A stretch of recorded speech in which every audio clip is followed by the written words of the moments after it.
Hi all, I+ training സൊല്യൂഷൻസിൻ്റെ പുതിയൊരു ക്ലാസ്സിലേക്ക് സ്വാഗതം. അപ്പോൾ ഇന്ന് നമ്മൾ ഡിസ്കസ് ചെയ്യാനായിട്ട് പോകുന്ന ടോപ്പിക്ക് നമ്മുടെ പോളിമേഴ്സ് എന്ന് പറയുന്ന ചാപ്റ്ററിൽ നിന്നും നമ്മുടെ സെറ്റ് എക്സാമിന് സ്ഥിരമായിട്ട് ക്വസ്റ്റ്യൻസ് വരുന്ന ഒരു ചെറിയൊരു ഏരിയയാണ് നമ്മൾ ഇന്ന് ഡിസ്കസ് ചെയ്യാൻ പോകുന്നത്. നമ്മൾ ഡീറ്റെയിൽ ആയിട്ടല്ല, നിങ്ങൾക്ക് എക്സാം പോയിന്റ് ഓഫ് വ്യൂവിൽ നിങ്ങൾക്ക് അത്യാവശ്യം വേണ്ടുന്ന കുറച്ച് കാര്യങ്ങൾ മാത്രം ഇൻക്ലൂഡ് ചെയ്തുകൊണ്ടാണ് നമ്മൾ ഡിസ്കസ് ചെയ്യാൻ പോകുന്നത്. നമ്മൾ ഇന്ന് ഡിസ്കസ് ചെയ്യുന്ന ടോപ്പിക് ഇതാണ്: molecular weight of polymers and polydispersity index അല്ലെങ്കിൽ PDI. കേട്ടോ, അപ്പോൾ പോളിമേഴ്സിൻ്റെ മോളിക്കുലാർ വെയിറ്റ് ഡിറ്റർമൈനിങ് 2 മെത്തേഡ്സ് ഉണ്ട്. ആ മെത്തേഡ്സ് നമ്മളൊന്ന് പറയുന്നു, നമ്മൾ മെയിൻലി അതിൻ്റെ ഇക്വേഷൻസ് ഒന്ന് ഡിസ്കസ് ചെയ്യുന്നു. ശേഷം പോളി ഡിസ്പേഴ്സിറ്റി ഇൻഡെക്സ് അല്ലെങ്കിൽ PDI, നമ്മുടെ question papers, previous question papers നോക്കിക്കഴിഞ്ഞാൽ നിങ്ങൾക്ക് കാണാം ഈ 2 കൺസെപ്റ്റുമായിട്ട് ബന്ധപ്പെട്ട ചോദ്യങ്ങൾ നമുക്ക് പോളിമേഴ്സ് എന്ന് പറയുന്ന ചാപ്റ്ററുമായിട്ട് ബന്ധപ്പെട്ട് സാധാരണ വരാറുള്ളതാണ്. ഓക്കെ, അപ്പം വളരെ ക്രിസ്പ് ആൻഡ് ക്ലിയർ ആയിട്ട് നമ്മൾ ഈ 2 ടോപ്പിക്സ് ആണ് ഇന്ന് ഡിസ്കസ് ചെയ്യാനായിട്ട് പോകുന്നത്. ഓക്കെ, അപ്പോൾ നോക്കുക, first molecular weight of polymers. നമുക്ക് പ്രധാനമായിട്ടും പോളിമേഴ്സിൻ്റെ മോളിക്കുലാർ വെയിറ്റ് 2 രീതിയിലാണ് എക്സ്പ്രസ് ചെയ്യാൻ സാധിക്കുന്നത്. ഒന്നാമത്തത് നമ്പർ ആവറേജ് മോളിക്കുലാർ മാസ്, അടുത്തത് weight average molecular mass. Okay, 2 രീതിയിലാണ് നമ്മൾ പോളിമേഴ്സിൻ്റെ മാസ് സാധാരണയായിട്ട് എക്സ്പ്രസ് ചെയ്യാറുള്ളത്.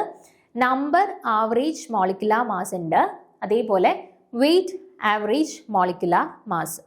ഓക്കെ, 2ന്റെ കേസിലും ഇക്വേഷൻസ് ആണ് നിങ്ങൾ പഠിച്ചു വെക്കണം. നമുക്ക് പ്രോബ്ലംസും ചോദിക്കാറുണ്ട് കേട്ടോ. ഒന്നെങ്കിൽ ഡയറക്റ്റ്ലി നമുക്ക് ക്വസ്റ്റ്യൻസ് ചോദിച്ചു കണ്ടിട്ടുണ്ട്. ഇപ്പം നമ്പർ ആവറേജ് മോളിക്കുലാർ മാസ് കണ്ടുപിടിക്കാനായിട്ട് നമ്മൾ യൂസ് ചെയ്യുന്ന ഇക്വേഷൻ തിരഞ്ഞെടുക്കുക, അല്ലെങ്കിൽ വെയിറ്റ് ആവറേജ് മോളിക്കുലാർ മാസ് കണ്ടുപിടിക്കാനായിട്ട് നമ്മൾ യൂസ് ചെയ്യുന്ന ഇക്വേഷൻ ഏതാണെന്ന് പറഞ്ഞിട്ട് ഡയറക്റ്റ് ആയിട്ട് ഇക്വേഷൻസ് സെലക്ട് ചെയ്യാനായിട്ടുള്ള ചോദ്യം വന്നിട്ടുണ്ട്. അതേപോലെ തന്നെ ഈ ഒരു സെക്ഷനുമായിട്ട് ബന്ധപ്പെട്ട് പ്രോബ്ലംസും ചോദിക്കാറുണ്ട് കേട്ടോ. നമുക്ക് കുറച്ച് ഡേറ്റാസ് ഒക്കെ തന്നിട്ട് നമ്മളോട് പറയും ഇതിൻ്റെ നമ്പർ ആവറേജ് മോളിക്കുലാർ വെയിറ്റ് കണ്ടുപിടിക്കുക, അല്ലെന്നുണ്ടെങ്കിൽ വെയിറ്റ് ആവറേജ് മോളിക്കുലാർ മാസ് കണ്ടുപിടിക്കുക എന്ന് പറഞ്ഞിട്ടും ക്വസ്റ്റ്യൻസ് വരാറുണ്ട് കേട്ടോ. അപ്പം ഞാൻ കൺസെപ്റ്റ് പറയാം, ഇക്വേഷൻസ് പറയാം, നിങ്ങൾ പരമാവധി ഇതിൻ്റെ പ്രോബ്ലംസും കൂടി ഒന്ന് വർക്ക്ഔട്ട് ചെയ്ത് പഠിക്കാനായിട്ട് ശ്രദ്ധിക്കണം കേട്ടോ. അപ്പോൾ first number average molecular mass നോക്കുക. When the total mass of all the molecules of a sample is divided by the total number of molecules, the result obtained is called number average molecular mass. അതായത് ഇപ്പം നമ്മളോട് പറയാണ്, ഞാനൊരു sample consider ചെയ്തു. Okay, ആ സാമ്പിളിൻ്റെ അകത്ത് 2 type of molecules ഉണ്ട്. A എന്ന് പറയുന്ന മോളിക്യൂളും ഉണ്ട്, ബി എന്ന് പറയുന്ന മോളിക്യൂളും ഉണ്ട്. എന്നിട്ട് നമ്മളോട് പറയാണ് എയുടെ ടോട്ടൽ മാസ് M1 ആണെന്ന് പറയാണ്, ആൻഡ് ബിയുടെ ടോട്ടൽ മാസ് അല്ല ബിയുടെ മാസ് M2 ആണെന്നും പറയാണ്. എയുടെ മാസ് M1 ആണെന്ന് പറയാണ്, ബിയുടെ മാസ് M2 ആണെന്ന് പറയാണ്. എന്നിട്ട് നമ്മളോട് പറയാണ് ഒരു 10 A പാർട്ടിക്കിൾസ് ഉണ്ട്, 20 B പാർട്ടിക്കിൾസ് ഉണ്ട് എന്ന് പറയാണ്. ഓക്കെ, അപ്പം total mass of all the molecules of a sample divided by the total number of molecules gives the number average molecular mass. അപ്പം നമ്മൾ ഇവിടെ എന്താ ചെയ്യുന്നതെന്ന് വെച്ചാൽ, ഇപ്പോൾ എൻ്റെ കയ്യിൽ ഒരു സാമ്പിൾ ഉണ്ട്, സാമ്പിളിനകത്ത് 2 മോളിക്യൂൾസ് ആണ് ഉള്ളത്. എ എന്ന് പറയുന്ന മോളിക്യൂൾസ് ഉണ്ട്, ബി എന്ന് പറയുന്ന മോളിക്യൂൾസ് ഉണ്ട്. എ എന്ന് പറയുന്ന മോളിക്യൂൾസിൻ്റെ മാസ് M1 ആണ്, ബി എന്ന് പറയുന്ന മോളിക്യൂൾസിൻ്റെ മാസ് M2 ആണ്. 10 എ മോളിക്യൂൾസ് ഉണ്ട്, 20 ബി മോളിക്യൂൾസും ഉണ്ട്. ഇങ്ങനെ ഒരു ഡേറ്റ തന്നിട്ട് നമുക്ക് നമ്പർ ആവറേജ് മോളിക്കുലാർ മാസ് കണ്ടുപിടിക്കാൻ പറഞ്ഞു കഴിഞ്ഞാൽ നമ്മൾ യൂസ് ചെയ്യുന്ന ഇക്വേഷനാണ് ഈ കൊടുത്തിട്ടുള്ളത്. നോക്കിക്കേ, N1, അതായത് N1, N2, N3 എന്ന് പറയുന്നത് ഓരോ മോളിക്യൂൾസിൻ്റെ എണ്ണമാണ്. ഇപ്പോൾ എയും ബിയും മാത്രമേ ഉള്ളെങ്കിൽ N1 എന്ന് പറയുന്നത് എയുടെ എണ്ണമാണ്, N2 എന്ന് പറയുന്നത് ബിയുടെ എണ്ണമാണ്. ഇപ്പോൾ സാമ്പിളിനകത്ത് എയും ബിയും സിയും ഉണ്ടെന്നുണ്ടെങ്കിൽ N1 എയുടെ എണ്ണം, N2 ബിയുടെ എണ്ണം, N3 സിയുടെ എണ്ണം. മനസ്സിലായോ? ആൻഡ് M1, M2, M3 എന്ന് പറയുന്നത് ഓരോരുത്തരുടെയും മാസാണ്. അതായത് M1 എന്ന് പറയുന്നത് എയിൽ ഒരാളുടെ മാസ്, ഒരു എയുടെ മാസ്. M2 എന്ന് പറയുന്ന ഒരു ബിയുടെ മാസ്. M3 എന്ന് പറയുന്നത് ഒരു സിയുടെ മാസ്. മനസ്സിലായോ? അങ്ങനെയാണെന്നുണ്ടെങ്കിൽ നമ്പർ ആവറേജ് മോളിക്കുലർ മാസ് കണ്ടുപിടിക്കാൻ എന്താ നമ്മൾ പറഞ്ഞേ? Total mass of all the components divided by total number of molecules. അപ്പോൾ ടോട്ടൽ മാസ് എങ്ങനെയാണ് നമ്മൾ കണ്ടുപിടിക്കുന്നത്? M1 മാസമുള്ള N1 ആളുകളുണ്ട്, അപ്പം ടോട്ടൽ മാസ് എന്ന് പറയുന്നത് M1 × N1. അടുത്ത M2 മാസമുള്ള N2 ആളുകളുണ്ട്, അപ്പം M2 × N2 plus M3 മാസമുള്ള N3 ആളുകളുണ്ട്. m3 n3 plus etc. divided by total number of molecules n1 plus n2 plus n3 plus etc. മനസ്സിലായോ? അങ്ങനെയാണെന്നുണ്ടെങ്കിൽ നമുക്ക് ഇതിനെ സിംപ്ലിഫൈ ചെയ്ത് എങ്ങനെ എഴുതാം? നോക്കിക്കേ, സിംപ്ലിഫൈ ചെയ്ത് എങ്ങനെ എഴുതാം? സിഗ്മ സമ്മേഷൻ ഓഫ് NiMi എന്ന് എഴുതാം. സമ്മേഷൻ ഓഫ് NiMi എന്ന് പറഞ്ഞാൽ എന്താണ്? സമ്മേഷൻ ഓഫ് NiMi എന്ന് പറഞ്ഞാൽ എന്താണ്? n1 m1 plus n2 m2 plus etc. അതിനെയാണ് സമ്മേഷൻ സിംപ്ലിഫൈ ചെയ്ത് സമ്മേഷൻ ഓഫ് NiMi എന്ന് പറയുക. ഇനി summation of n1 n2 n3 എന്ന് നമുക്ക് എങ്ങനെ എഴുതാം? എല്ലാവരുടെയും കൂടെ ടോട്ടൽ നമ്പേഴ്സിനെ നമുക്ക് എങ്ങനെ എഴുതാം? Summation of ni, small letter ni അല്ലെങ്കിൽ ക്യാപിറ്റൽ ni എന്ന് കൊടുത്താൽ മതി. മനസ്സിലായില്ലേ? അപ്പം എന്താണ് നമ്പർ ആവറേജ് മോളിക്കുലാർ മാസ് കണ്ടുപിടിക്കാനുള്ള ഇക്വേഷൻ?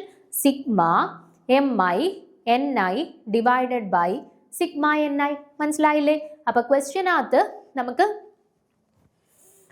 ഒരു സാമ്പിളിനകത്ത് എ ബി എന്ന് പറയുന്ന പാർട്ടിക്കിൾസ് ഉണ്ട്. എയുടെ മാസ് 10 ഗ്രാം ആണ്, ബിയുടെ മാസ് 15 ഗ്രാം ആണ് എന്ന് തന്നിട്ടുണ്ട്. 10 എ ഉണ്ട്, 20 ബി ഉണ്ട് എന്ന് തന്നു കഴിഞ്ഞാൽ നമ്മൾ അവരുടെ നമ്പർ ആവറേജ് മോളിക്കുലർ മാസ് എങ്ങനെയാ കണ്ടുപിടിക്കുക? എങ്ങനെയാ കണ്ടുപിടിക്കുക? Number average molecular mass is equal to sigma mi ni ആണ്. അപ്പം എന്താ?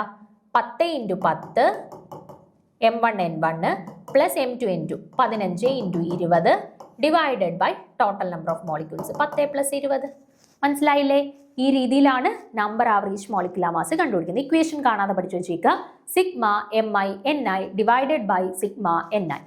ഓക്കെ ആണേ? ഇനി രണ്ടാമത്തെ മെത്തേഡാണ് weight average molecular mass. Okay, weight average molecular mass ഇതെങ്ങനെയാണ് കണ്ടുപിടിക്കുന്നത് നോക്കാം. If m1, m2, m3 are the masses of a species with molecular mass m1, m2, m3 respectively, then the weight average molecular mass. അപ്പോൾ weight average molecular mass കണ്ടുപിടിക്കുന്നതിന് വേണ്ടിയിട്ട് നമ്മളിപ്പോൾ എടുത്ത സാമ്പിളിനകത്ത് 3 ആളുകളുണ്ട്. A ഉണ്ട്, B ഉണ്ട്, സി ഉണ്ട്. എയുടെ മാസ് m1, ബിയുടെ മാസ് m2, സിയുടെ മാസ് m3. ഓക്കെ, എയുടെ മോളിക്കുലാർ മാസ് ക്യാപിറ്റൽ m1, ബിയുടെ മോളിക്കുലാർ മാസ് ക്യാപിറ്റൽ m2, സിയുടെ മോളിക്കുലാർ മാസ് ക്യാപിറ്റൽ m3 ആണെന്ന് കരുതുക. ഓക്കെ, അങ്ങനാണ് എന്നുണ്ടെങ്കിൽ ഇവരുടെ വെയിറ്റ് ആവറേജ് മോളിക്കുലാർ മാസ് കണ്ടുപിടിക്കാനായിട്ടുള്ള ഇക്വേഷനാണ് ഈ കൊടുത്തിട്ടുള്ളത്. ടോട്ടൽ എം എങ്ങനെ കണ്ടുപിടിക്കാം?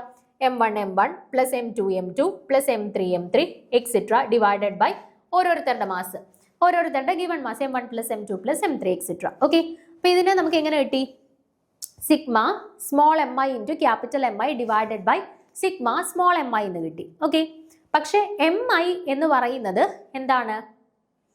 mi എന്ന് പറയുന്നത് ഗിവൺ മാസ്. ഗിവൺ മാസ് എന്ന് പറയുന്നത് എന്താണ്? നമ്പർ ഓഫ് മോളിക്യൂൾസ് ഇൻറ്റു അവരുടെ മോളിക്കുലാർ മാസ് ആണ് അല്ലെ? അപ്പോഴല്ലേ നമുക്ക് ടോട്ടൽ മാസ് കിട്ടുന്നത്. ടോട്ടൽ മാസ് എന്ന് പറഞ്ഞാൽ എന്താണ്? എത്ര മോളിക്യൂൾസ് ഉണ്ട് അതേ ഇൻറ്റു ഒരാളുടെ മാസ് അല്ലെ? അപ്പൊ സ്മോൾ miനെ നമുക്ക് എങ്ങനെ എഴുതാം? ക്യാപിറ്റൽ mi ഇൻറ്റു ni എന്ന് കൊടുക്കാം. അപ്പൊ ഈ സ്മോൾ miക്ക് പകരം capital mi into ni substitute ചെയ്ത് കഴിയുമ്പോൾ നമ്മുടെ ഇക്വേഷൻ എങ്ങനെ വരും? നിങ്ങൾ അതെങ്ങനെ ഡിറൈവ് ചെയ്തു എന്നൊന്നും പഠിച്ചില്ലെങ്കിലും കുഴപ്പമില്ല. നിങ്ങൾ ഈ ഫൈനൽ ഇക്വേഷൻ ഓർത്ത് വെച്ചേക്കുക. ആണ് ഇതെല്ലാം. Sigma ni mi square divided by sigma ni mi. Okay, number average molecular mass എന്ന് പറയുന്നത് sigma mi ni by sigma ni ആയിരുന്നു. ഇവിടെയോ sigma ni mi square divided by sigma ni mi. മനസ്സിലായില്ലേ? Equation കാണാതെ പഠിച്ചു വെച്ചേക്കുക. ഇക്വേഷൻ തിരഞ്ഞെടുക്കാനായിട്ടും questions വരും. ക്വസ്റ്റ്യനകത്തപ്പോൾ നമ്മളെ തെറ്റിക്കാനായിട്ട് sigma mi ni square by sigma mi ni എന്നൊക്കെ കാണും. ചിലപ്പോൾ ഡിനോമിനേറ്ററിനകത്ത് സ്ക്വയർ കാണും. അങ്ങനെ പല രീതിയിലും മാറ്റം തിരിച്ചും തരാം. അപ്പോൾ ഓർത്ത് വെച്ചേക്കുക. നമ്പർ ആവറേജ് മോളിക്കുലാർ മാസ് കണ്ടുപിടിക്കാൻ ചോദിച്ചു കഴിഞ്ഞാൽ എന്താ? mn is equal to sigma mi ni divided by sigma ni.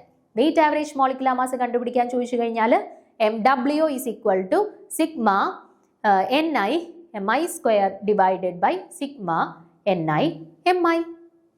Okay, രണ്ട് ഇക്വേഷൻസും കാണാതെ പഠിക്കുക. പ്രോബ്ലംസും വർക്ക്ഔട്ട് ചെയ്ത് പഠിക്കുക. പ്രോബ്ലംസും ചോദിക്കാറുണ്ട്. നിങ്ങൾ പ്രീവിയസ് ക്വസ്റ്റ്യൻ പേപ്പേഴ്സ് എടുത്തിട്ട് 1-2 പ്രോബ്ലംസ് ഒന്ന് വർക്ക്ഔട്ട് ചെയ്ത് കഴിഞ്ഞാൽ ഓക്കെ ആയിക്കോളും. സിമ്പിൾ പ്രോബ്ലംസ് ആണ്. ജസ്റ്റ് ഇക്വേഷൻ അറിയാമെന്നുണ്ടെങ്കിൽ സിമ്പിൾ സബ്സ്റ്റിറ്റ്യൂഷൻസ് മാത്രമേ ഉള്ളൂ. ഓക്കെ, ഇനി ഇതുമായിട്ട് റിലേറ്റ് ചെയ്ത് നമ്മൾ യൂഷ്വലി ഡിസ്കസ് ചെയ്യുന്ന ഒരു കൺസെപ്റ്റാണ് PDI അല്ലെങ്കിൽ പോളി ഡിസ്പേഴ്സിറ്റി ഇൻഡെക്സ്.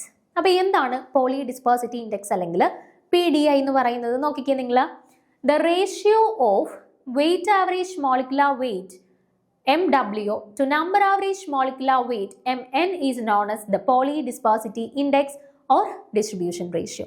അപ്പം weight average molecular mass divided by number average molecular mass ആ റേഷ്യോനെയാണ് നമ്മൾ polydispersity index അല്ലാന്നുണ്ടെങ്കിൽ സിംപ്ലി ഡിസ്ട്രിബ്യൂഷൻ റേഷ്യോ എന്ന് പറയുന്നത്. ഓക്കെ, സോ എന്താണ് polydispersity index? Polydispersity index is defined as the ratio of weight average molecular എന്താണ് weight average അല്ലെങ്കിൽ MW divided by Mn. weight average molecular mass divided by number average molecular mass. Okay, MW divided by Mn ആ റേഷ്യോനെയാണ് polydispersity index എന്ന് പറയുന്നത്. അത് നമുക്ക് ചോദിക്കാറുണ്ട്. polydispersity index is defined as എന്നിട്ട് ഓപ്ഷൻസിനകത്ത് പല രീതിയിൽ തരും. MW divided by Mn, Mn divided by MW, MW into Mn പല രീതിയിൽ തരും കേട്ടോ. അപ്പോൾ MW divided by Mn ആണ് polydispersity index. ഇനി നോക്കാം, ഒരു മോണോ ഡിസ്പേഴ്സ്ഡ് സിസ്റ്റം ആണ് എന്നുണ്ടെങ്കിൽ അവരുടെ പ്രത്യേകത അവരുടെ വെയിറ്റ് ആവറേജ് മോളിക്കുലാർ മാസും നമ്പർ ആവറേജ് മോളിക്കുലാർ മാസും ഈക്വൽ ആയിരിക്കും. ഓക്കെ, മോണോ ഡിസ്പേഴ്സ് സിസ്റ്റംസിന്റെ കേസിൽ അവരുടെ വെയിറ്റ് ആവറേജ് മോളിക്കുലാർ മാസും നമ്പർ ആവറേജ് മോളിക്കുലാർ മാസും തുല്യമായിരിക്കും. അതായത് MWയും Mnനും സെയിം ആയിരിക്കും. അങ്ങനെ വരുമ്പോൾ അവരുടെ പോളിഡിസ്പേഴ്സിറ്റി ഇൻഡെക്സിന്റെ വാല്യൂ എന്താ വരിക? ഇപ്പം MW 20 ആണെന്നുണ്ടെങ്കിൽ Mnനും 20 ആയിരിക്കും. അപ്പോൾ PDI is equal to 20/20 which is equal to എന്ത് വരും? 1 വരും. ഓക്കെ, അപ്പം നമുക്ക് പൊതുവേ പറയാം, ഒരു പോളിഡിസ്പേഴ്സ് സിസ്റ്റം ആണ് നമ്മൾ കൺസിഡർ ചെയ്യുന്നത് എങ്കിൽ അവരുടെ കേസിൽ PDI വാല്യൂ എപ്പോഴും എന്തേ വരുള്ളൂ? 1 വരുള്ളൂ, മോണോഡിസ്പേഴ്സ് സിസ്റ്റംസിന്റെ കേസിൽ. ഓക്കെ, അപ്പോൾ if a polymer contains molecules of the same molecular weight such a system is called a monodisperse system, but it is unreal condition and such possibility is available only in simple chemical compounds like water, alcohol, etc. പക്ഷേ ഈ മോണോഡിസ്പേഴ്സ് സിസ്റ്റംസിന്റെ existence എന്ന് പറയുന്നത് ഭയങ്കര ചുരുക്കമാണ്. നമ്മളൊരു real കണ്ടീഷൻസിൽ അങ്ങനെ ഒരു മോണോഡിസ്പേഴ്സ് system exist ചെയ്യുന്നതായിട്ട് നമുക്ക് പൊതുവേ പറയാൻ പറ്റത്തില്ല. എങ്കിലും ചില ചെറിയ ചെറിയ മോളിക്യൂൾസിന്റെ കേസിൽ മോണോഡിസ്പേഴ്സ് സിസ്റ്റംസ് നമ്മൾ എക്സ്പ്ലെയിൻ ചെയ്യാറുണ്ട് കേട്ടോ. ഇനി ഒരു പോളിഡിസ്പേഴ്സ് സിസ്റ്റം ആണ് നമ്മൾ കൺസിഡർ ചെയ്യുന്നുണ്ടെങ്കിൽ അവരുടെ കേസിൽ MW അതായത് വെയിറ്റ് ആവറേജ് മോളിക്കുലാർ മാസിന്റെ വാല്യൂ ആയിരിക്കും നമ്പർ ആവറേജ് മോളിക്കുലാർ മാസിന്റെ വാല്യൂവിനെക്കാട്ടിൽ കൂടുതലായിട്ട് വരിക. അതായത് MW ഗ്രേറ്റർ ദാൻ Mn എന്നായിരിക്കും പോളിഡിസ്പേഴ്സ് സിസ്റ്റംസിന്റെ കേസിൽ വരിക. അപ്പോൾ if a polymer contains molecules of different molecular weight it is a polydispersed system and the deviation of ratio from the unity is taken as the measure of polydispersity of the polymer sample, and for all synthetic polymers PDI value is greater than 1. അപ്പോൾ ഒരു പോളിഡിസ്പേഴ്സ് സിസ്റ്റംസിന്റെ case എടുത്തു കഴിഞ്ഞാൽ അവരുടെ പോളിഡിസ്പേഴ്സിറ്റി index PDI value എന്തായിരിക്കും വരിക? MW divided by Mn ആണ്. അതിൽ MWയുടെ value ആണ് കൂടി നിൽക്കുന്നത്. അതായത് MW 20 ആണെങ്കിൽ Mn 10 ആയിരിക്കും. അപ്പോൾ 20 ഡിവൈഡഡ് ബൈ 10 എന്താ വരിക? 2 എന്നാണ് വരിക അല്ലേ? അതായത് ഗ്രേറ്റർ ദാൻ 1 ആയിരിക്കും. അപ്പോൾ മോണോഡിസ്പേഴ്സ് സിസ്റ്റംസിന്റെ കേസിൽ PDI വാല്യൂ 1 ആയിരിക്കും വരിക. പോളിഡിസ്പേഴ്സ് സിസ്റ്റംസ് ആണ് കൺസിഡർ ചെയ്യുന്നുണ്ടെങ്കിൽ PDI വാല്യൂ എന്ന് പറയുന്നത് ഗ്രേറ്റർ ദാൻ 1 ആയിരിക്കും യൂഷ്വലി വരിക. Okay, and higher values of the ratio indicate greater polydispersity. It means all the molecules of the polymers will not have identical molecular weight. അപ്പോൾ നമ്മളൊരു മോളിക്യൂളിന്റെ ഒരു പോളിമറിന്റെ PDI value measure ചെയ്യുന്ന സമയത്ത് അത് 1ൽ നിന്നും നല്ല രീതിയിൽ ഡീവിയേഷൻ സംഭവിച്ചിട്ടുണ്ട്, അല്ലെങ്കിൽ ഒരു ഹയർ വാല്യൂ ആണെന്നുണ്ടെങ്കിൽ അത് എന്തിനെയാണ് ഇൻഡിക്കേറ്റ് ചെയ്തിട്ടുള്ളത്? ആ ഒരു പോളിമർ ഫോം ചെയ്തിട്ടുള്ളത് സെയിം മോളിക്കുലാർ മാസസ് ഉള്ള മോണോമേഴ്സ് ചേർന്നിട്ടല്ല, ഡിഫറെൻറ്റ് മോളിക്കുലാർ മാസസ് ഉള്ളവർ കമ്പൈൻ ചെയ്തിട്ടാണ് ആ ഒരു പോളിമർ ഫോം ചെയ്തിട്ടുള്ളത്. അതാണ് ഹയർ PDI വാല്യൂ ഇൻഡിക്കേറ്റ് ചെയ്യുന്നത്. ആൻഡ് PDI വാല്യൂ 1 ആണെങ്കിൽ ഓൺലി 1 ടൈപ്പ് ഓഫ് പോളിമേഴ്സ് മാത്രം കമ്പൈൻ ചെയ്തിട്ട് ഫോം ചെയ്തിട്ടുള്ള ഒരു സിന്തറ്റിക് പോളിമർ ആണ് അതെന്നാണ്. ഓക്കെ, അപ്പോൾ ഇത്രയേ ഉള്ളൂ. ആദ്യം PDIയുടെ ഇക്വേഷൻ ഓർത്ത് വെച്ചേക്കുക, weight average molecular mass divided by number average molecular mass. Okay, പിന്നെ ഓർത്തിരിക്കേണ്ടത് PDI വാല്യൂ ഓർത്ത് വെച്ചേക്കുക. മോണോഡിസ്പേഴ്സ് സിസ്റ്റംസിന്റെ കേസിൽ PDI വാല്യൂ എന്ന് പറയുന്നത് 1 ആയിരിക്കും. ആൻഡ് പോളിഡിസ്പേഴ്സ് സിസ്റ്റംസിന്റെ കേസിൽ PDI വാല്യൂ എന്ന് പറയുന്നത് എന്തായിരിക്കും വരിക? ഗ്രേറ്റർ ദാൻ 1 ആയിരിക്കും വരിക കേട്ടോ. അപ്പോൾ അത്രയും കാര്യമുള്ളൂ, വേറെ ഡീറ്റെയിൽ ആയിട്ടൊന്നുമില്ല. Weight average molecular mass, number average molecular mass, ഇതിന്റെ രണ്ടിന്റെയും ഇക്വേഷൻസ് ഓർത്ത് വെച്ചേക്കുക, പ്രോബ്ലംസ് വർക്ക്ഔട്ട് ചെയ്ത് പഠിക്കുക, ദെൻ അതുമായിട്ട് കോറിലേറ്റ് ചെയ്തിട്ട് PDI അല്ലെങ്കിൽ പോളിഡിസ്പേഴ്സിറ്റി ഇൻഡെക്സ് എന്താണെന്നും കൂടി മനസ്സിലാക്കിയിരിക്കുക കേട്ടോ. മിക്കവാറും എക്സാംസിന് ചോദിക്കാറുള്ള ഒരു പാറ്റേൺ ഓഫ് ക്വസ്റ്റ്യൻ ആണ്. ഇത്രയും കാര്യങ്ങൾ മനസ്സിലാക്കി വെച്ചിരിക്കുകയാണെന്നുണ്ടെങ്കിൽ നിങ്ങൾക്ക് ക്വസ്റ്റ്യൻസ് വന്നു കഴിഞ്ഞാൽ ഷുവർ ആയിട്ടും ആൻസർ ചെയ്യാൻ പറ്റും. ഓക്കെ, അപ്പോൾ അടുത്തൊരു ടോപ്പിക്കുമായിട്ട് അടുത്ത ക്ലാസ്സിൽ കാണാം. താങ്ക്